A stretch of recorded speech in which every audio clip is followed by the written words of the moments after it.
Ça fait 8 ans que je fais de la permaculture.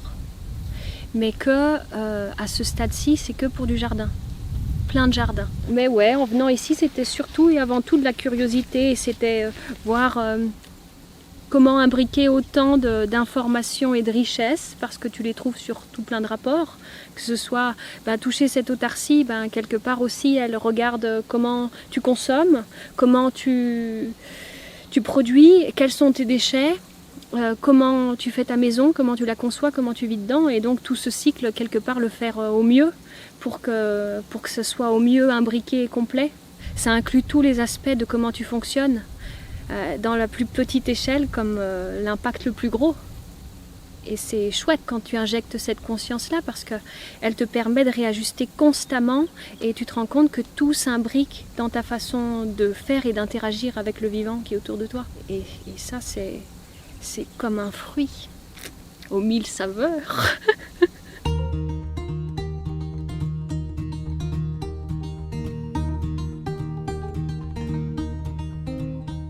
Disons que nous sommes une grande famille, donc oui, on s'aide pour les tâches du printemps. Maintenant, le jardin, c'est pour me nourrir. Alors j'essaie de passer un certain temps dans mon jardin à des périodes stratégiques, mais à un moment donné, quand même, j'y passe moins de temps parce que ça se débrouille aussi sans moi. J'arrose pas mon jardin. Il y a des périodes stratégiques où j'arrose les semis, les transplants abondamment.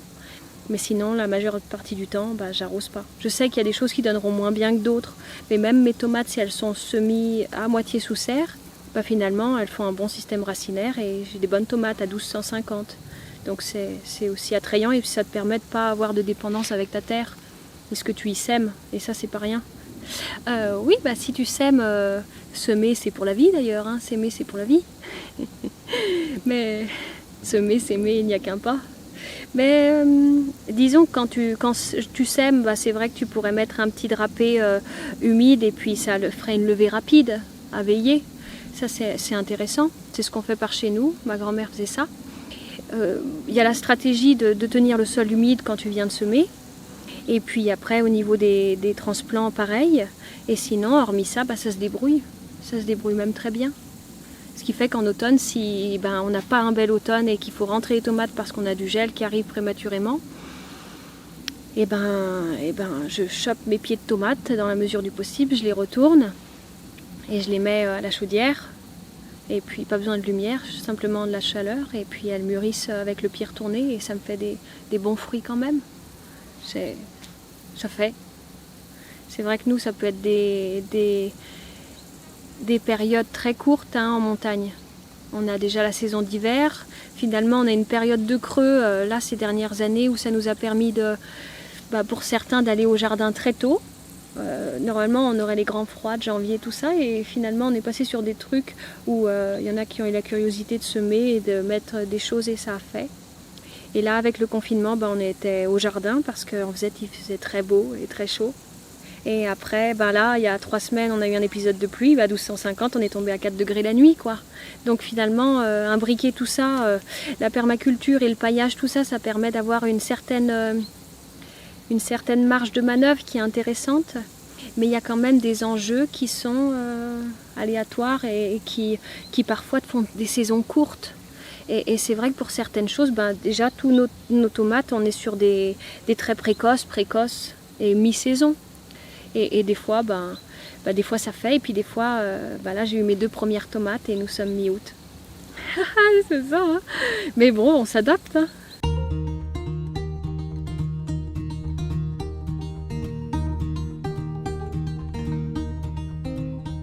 C'est vrai que de façon conventionnelle, dans ma famille, ça a toujours été le labour et puis mettre à nu la terre et puis retourner avec une certaine profondeur et tout.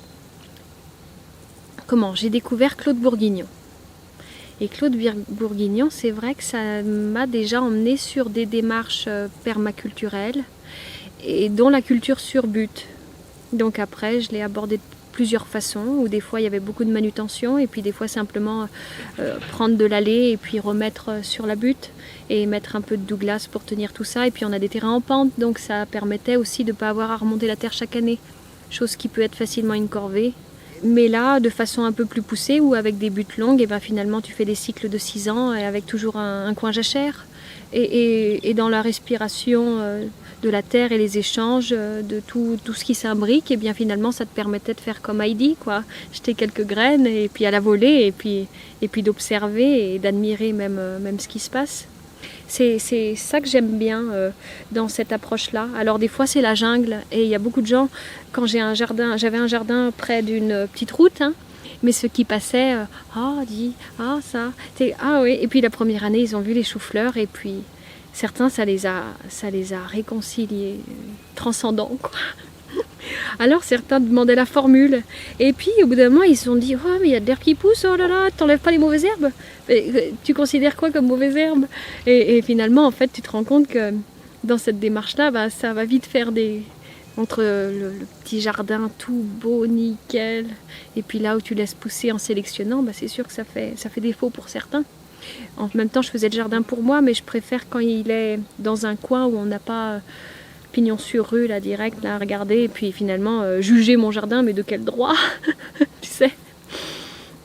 Alors cette démarche permaculturelle, enfin c'est vrai qu'elle s'aborde de plein de façons différentes, mais elle se met au diapason avec une nature et ça c'est chouette parce que finalement tu écoutes les rythmes, tu les considères et donc tu les respectes et donc tu fais partie de ce rythme et mieux tu l'écoutes, mieux tu le considères et mieux tu le respectes autant que tu te respectes à la base. Donc ça te le rend de façon inestimable et inquantifiable, si ça se dit, parce que tu es dans l'admiration et la contemplation du cycle de la vie, quoi. Et même si tu fais une faible récolte, le mouvement premier, je ne dirais pas qu'il est dans le rendu, bien que j'adore me nourrir mes propres légumes. Ça fait quelques années, vu que j'ai changé de proportion de jardin, c'est sûr que je fais des petites récoltes par rapport à ce que je faisais avant avec des énormes conserves. Mais à côté de ça, ça m'a donné le goût de tourner et de tendre vers cette autonomie.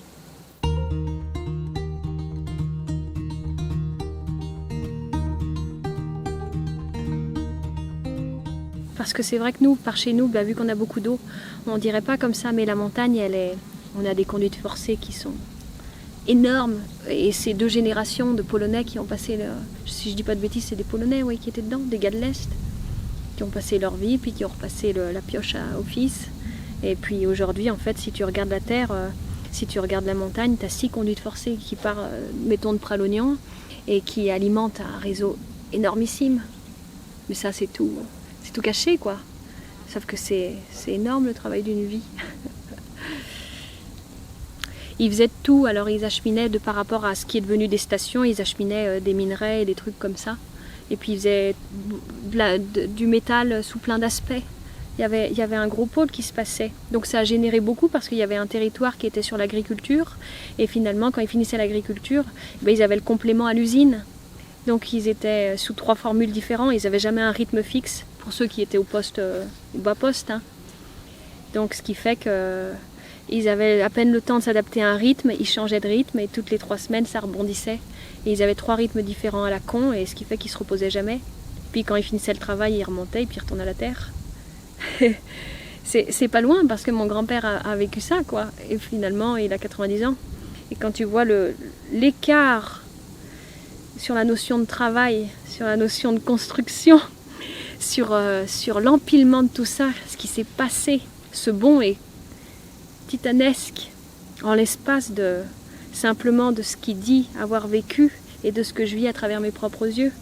Les temps étaient durs et c'est pas si loin que ça, donc finalement c'est là que tu vois qu'il y a à la fois cette envie de se rapprocher d'une simplicité, d'une authenticité, avec vraiment une essence autour de valeurs et en considérant pleinement le parcours qu'ils ont fait, parce que si tu regardes, c'est encore là et palpable, et à la fois il n'y a plus cette dynamique de vouloir justifier ça, justifier une maison en ayant autant de gouttes sur le front, quoi. C'est un droit fondamental, comme disait Gandhi, le droit au logement, chacun un logement. Et c'est vrai qu'à ce niveau-là, c'est tellement sélectif, et s'il y a un marché, de ce que j'entendais, qui n'est pas en train de s'écrouler, c'est l'immobilier, et on voit des bons dans le prix de l'immobilier qui sont... et ça passe comme une lettre à la poste. Sauf que nous, ça nous met ça nous pousse vers une certaine sortie. Alors c'est bien beau de voir avec une notion d'emprunt et compagnie, mais c'est quelque part se mettre tous certaines cordes au cou avec une épée de Damoclès sur bon bah allez, 25 ans, tu sais, tu signes, oh les taux n'ont jamais été aussi intéressants, ouais bah c'est sûr que, ah la vache.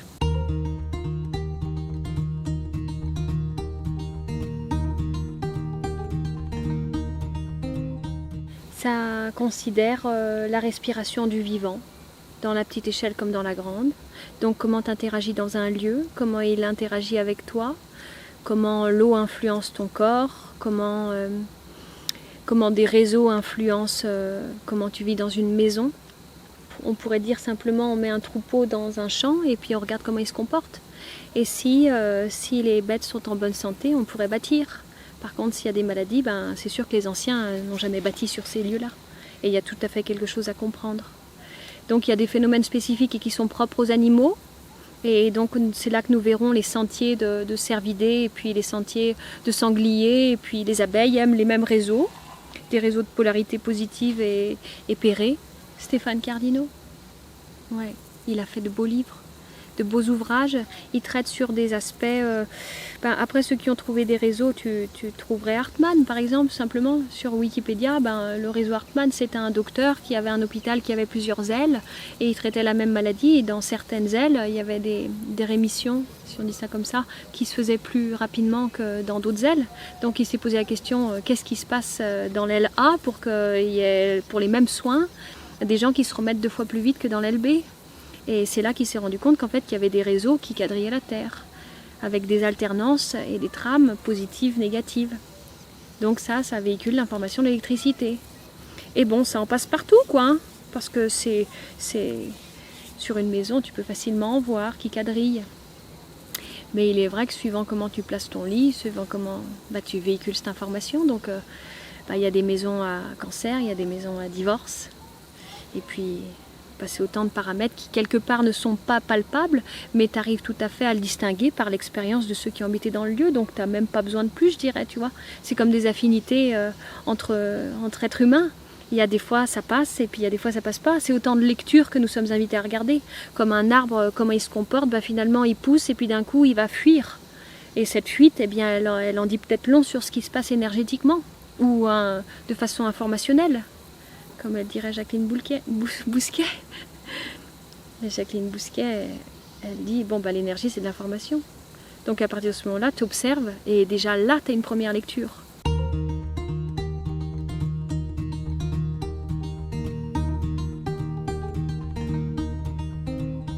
Nous, donc on est une station de ski. En face de chez moi, il y a Courchevel. Courchevel où il y a des grands Ukrainiens qui viennent, tout ça, de la Russie, tout ça. Il s'est déclaré des cas et c'est vrai qu'il y a eu tout un mouvement étouffé en premier lieu et puis après ça a bondi et puis après ça a direct allé sur du confinement par exemple. Donc c'est vrai que ça a eu une tournure un peu rapide et puis nous dans un rythme saisonnier ça a vraiment saisi tout ce mouvement saisonnier et ça l'a stoppé. Ça l'a stoppé à tel point que finalement derrière les apparences de gars qui ont des restaurants, des hôtels et compagnie, il y a des trucs sur la sellette. Donc cet hiver potentiellement il y a des grandes enseignes qui disent ne pas rouvrir, tu vois. Donc sous les apparences d'abondance, il y a des petits enjeux qui fonctionnent pas si bien que ça, quoi. Bon derrière c'est des investissements et compagnie, j'y connais rien et puis même j'y laisse là où c'est. Mais derrière ce confinement, alors nous j'habite pas dans le même village que chez mes parents. J'ai demandé pour que ça soit facile, je suis allée vivre du côté de chez mes parents, ils ont un appartement. Ce qui fait qu'on a fait le confinement en famille, on a fait les jardins ensemble, on a fait des fours solaires, des déshydrateurs solaires, on a travaillé le bois, on a fait des confitures solaires, on a fait plein de trucs. Ça nous a pas changé de notre vie, ça nous a juste donné un temps qui nous permet de le faire à notre rythme. Et tu vois, ça semer pour certains, pour un grand nombre, une graine qui va pousser de façon différente et certaines sont simplement en état de latence, de dormance.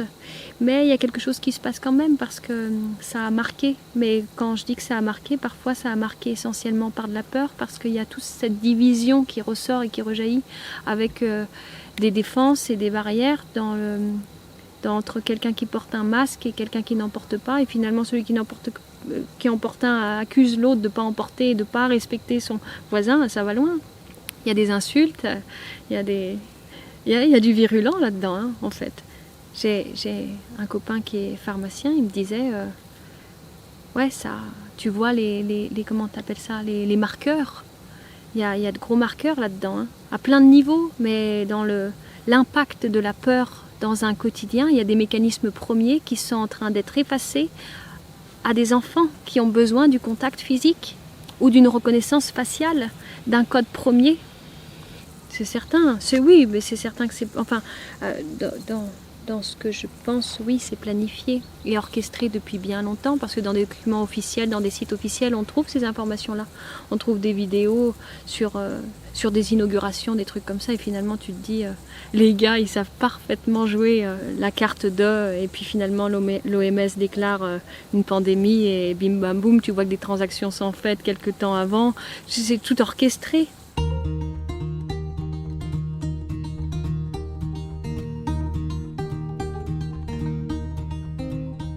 Ben ouais, après les médias, hein. Tu sais, quand tu reçois des pots de vin comme Le Monde à coût de 5 millions par an par Bill Gates, c'est plus de la lèche que de l'information, quoi. Mais bon, ça, après, des journaux, j'ai cru comprendre qu'il fallait filtrer. Je crois que France Soir, là en ce moment, il lâche des perles, France Soir.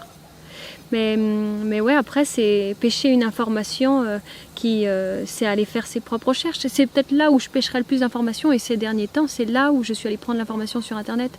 Pas de l'énergétique, tout ça. Je suis allée là-dessus. Ouais, tu vois, Jean-Jacques Crèvecoeur, Silvano Trotta, Casas Novas, Tal Chaleur, je crois. Enfin, ce genre de personnages qui sont parfaitement dans leur voie, hein. Tout le monde n'est pas lanceur d'alerte. Et je pense que quand tu délivres une information, ben, comme dirait un grand ami, il faut savoir se taire. Et se taire, c'est donner la juste information au moment juste et approprié et à la juste personne. Donc là-dedans, lanceur d'alerte, c'est pas donné à tout le monde, sinon tu laisses facilement des plumes. Je pense que c'est pas rien non plus, vu les sujets qui sortent et qui sont en train de voir le jour, et des sujets péchus et qu'on voudrait pas voir, parce que ça fait quelque part du mal, parce que ça nous enlève cette notion de confort sur laquelle on a tout misé. Et elle est tellement, on a tellement tout misé là-dessus, avec cette sensation de liberté, parce que regarde, j'ai mon terrain, j'ai ma maison, nani nana. Et puis en fait, tu te rends compte, quand tu as vendu un certain rêve qui t'a permis de te bien cadrer, de te mettre dans cette case pour que tu restes tranquille, et on t'apporte la dose à petite dose pour que simplement tu t'acclimates, alors qu'en fait, on tire des ficelles, quoi.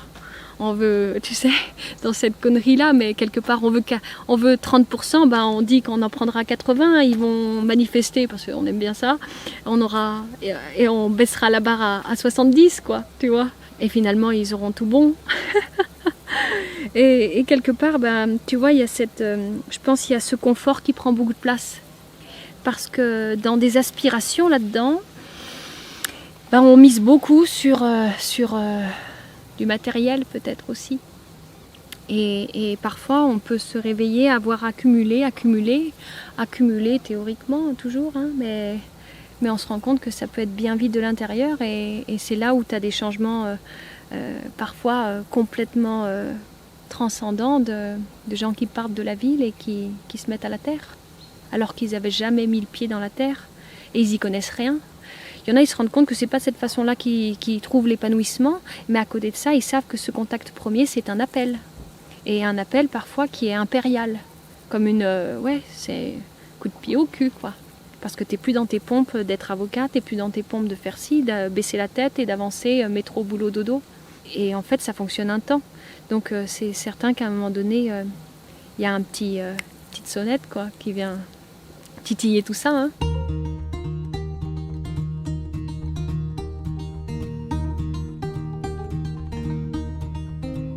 Ben, le truc, c'est quand on met à la tête de l'OMS un gars qui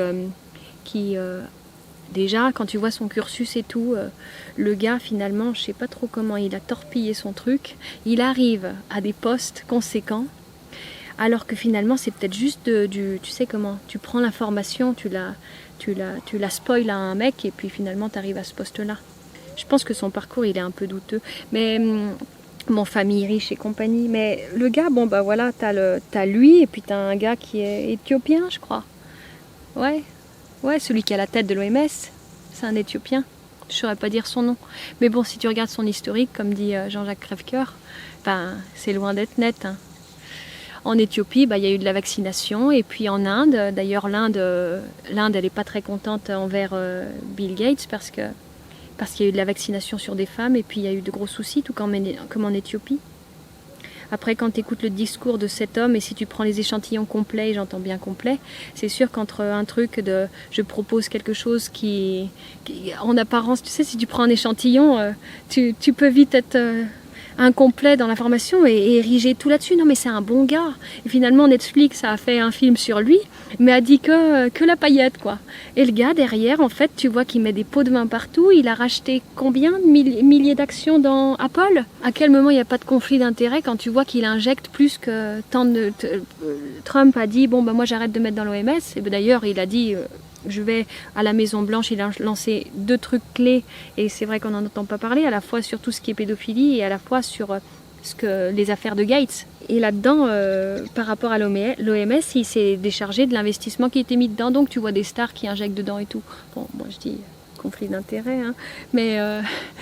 Mais quand tu vois qu'un gars il apporte à 14%, quelque chose comme ça, d'injection dans l'OMS, tu te dis à quel moment il a le droit de regard sur notre santé, alors que dans son parcours, tu sais, c'est comme nos ministres en place. Hein. Il n'y en a aucun qui est passé par la case ministre de la Santé. Ils sont tous recyclés, quoi. Mais sur-recyclés. T'en as une, Bachelot, qui va revenir peut-être avec sa gamme. Tu sais, non mais... N'empêche, et on les voit passer avec une certaine... tu sais, on les reconnaît. Ça réconforte. Tu sais que... C'est à rire, hein, parce que franchement, quelque part, tu leur donnes du crédit, tu leur donnes du pouvoir.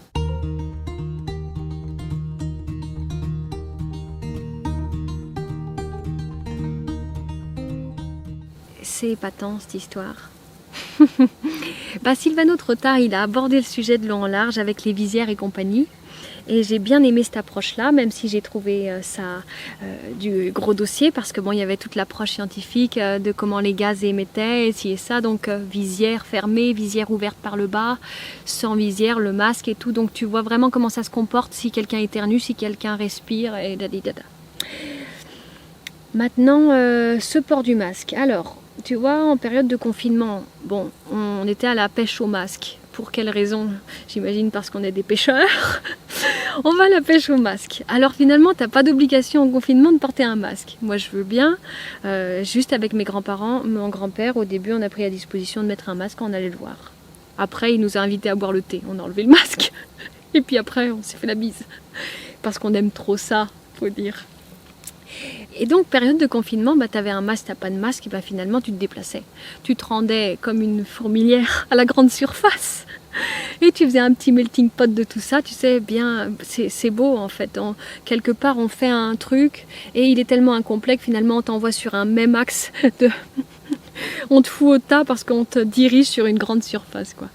Et puis c'était blindé certains jours pendant la période de confinement, hein, les grandes surfaces. Bon, j'ai pas mis les pieds une seule fois parce qu'on a des caves qui sont pleines. Tu vois.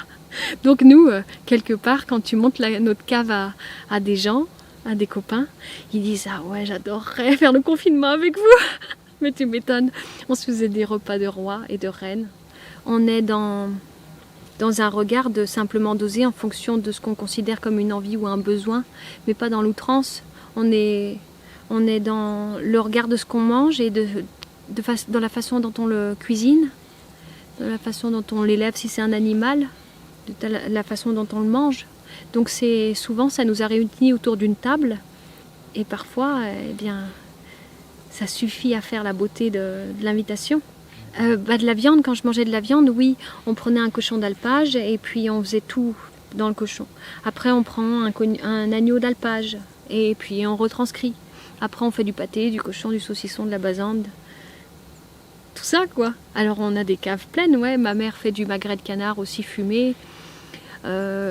Après on fait en conserve, on fait de la lactofermentation, on fait de la stérilisation, on fait de la pasteurisation quand on a des pommes, tout ça, tu vois. Ouais, on a des belles caves, quoi. Mais c'est beau, il y a de la couleur, il y a de la vie.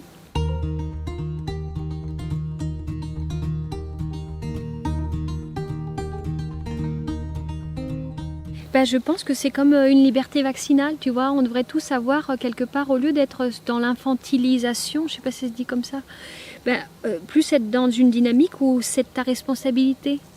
Et je crois que c'est ce qui manque parce que là-dedans, on se réfère à des autorités extérieures.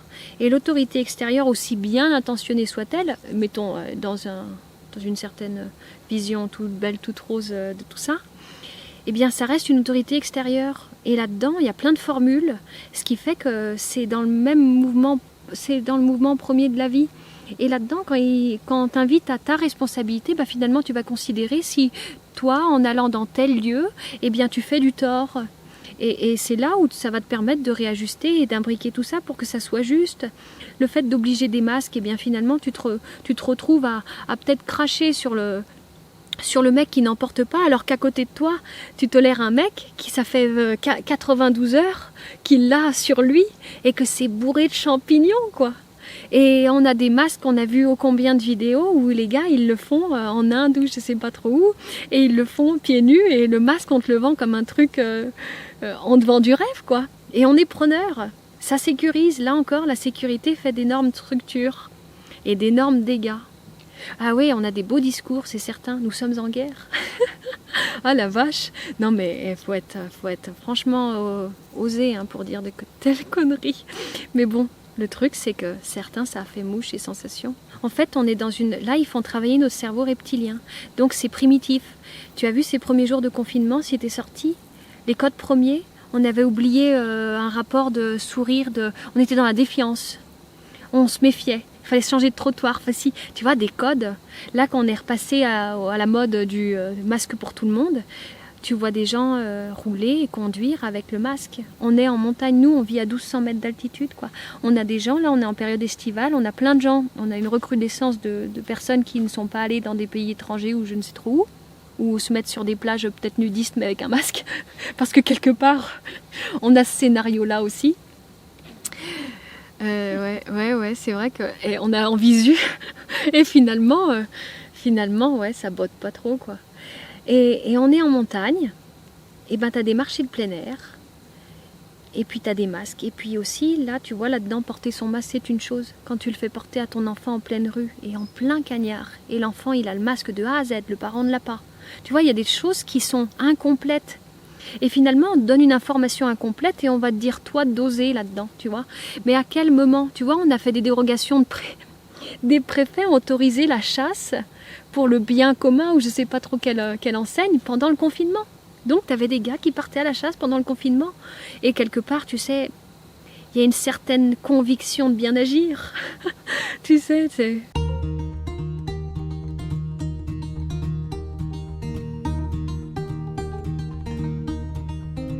En Angleterre, il y a eu plus de 60%, je crois, de certains sites de violence conjugale qui ont été visités.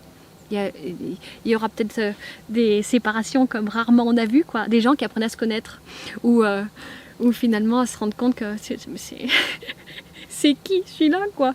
On ne se connaît pas dans un monde qui court. On prend que l'aspect quelque part qui est confortable, là encore. Là, on s'est retrouvé dans cette zone d'inconfort. Chose qui s'est déroulée pour ma part personnelle, c'est que nous étions en famille, donc ça nous a quand même invités à faire des réajustements, parce que là-dedans, tu vois, c'est une alchimie où tout le monde a sa place et tout le monde s'imbrique, mais quelque part, pour vivre dans cette harmonie-là, même aussi intimement intime soit-elle, parce qu'on se connaît tous depuis toujours, bien, il y a eu des réajustements parce que tu es une communauté. Et là-dedans, ça passe par la communication et tout, donc tu en ressors toujours quelque chose qui te permet de grandir et de réajuster, c'est très intéressant. Il est vrai que nous ça s'est passé dans la douceur et la tendresse parce qu'on avait les jardins à proximité et finalement on se baladait dans le village, les flics passaient tous les jours certes, mais au début je faisais un mot, je m'autorise moi-même de ma propre personne à sortir de chez moi-même. Merci. Pour 1 heure. Et puis après je prenais le vélo et puis après je sortais sans le papier parce que finalement ça avait plus de sens. Et encore, je pense que j'ai eu une sorte de réveil qui a été aussi... quelque part, aujourd'hui, je ne tilterais pas de la même façon aussi cette information de dérogation, quoi, fait par moi-même. C'est vrai que, tu vois, sous toute cette information de peur, quelque part, il y a encore des marqueurs assez forts. Donc, ce qui fait que je fréquente toujours pas les grandes surfaces. Je sais qu'il y a l'obligation du port du masque. Je me balade sans masque ou avec un masque WW, Where we go one, we go all, ou un gros Q de QAnon. Je le mets pas souvent parce que je le sors, je l'ai dans la bagnole, et s'il m'oblige le masque et je suis dans la nécessité de me déplacer dans ce magasin, ce truc en question, je le mets.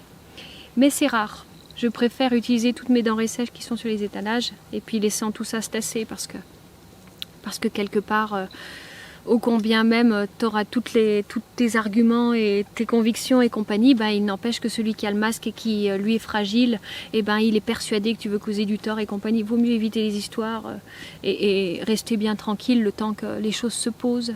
Et puis simplement, quand tu vois un sourire, même si au départ tu peux te dire, parce que c'est tellement engrammé cette histoire que tu pourrais dire il a pas son masque, crevard, charogne. Ça peut réveiller des immenses colères tout ça, hein.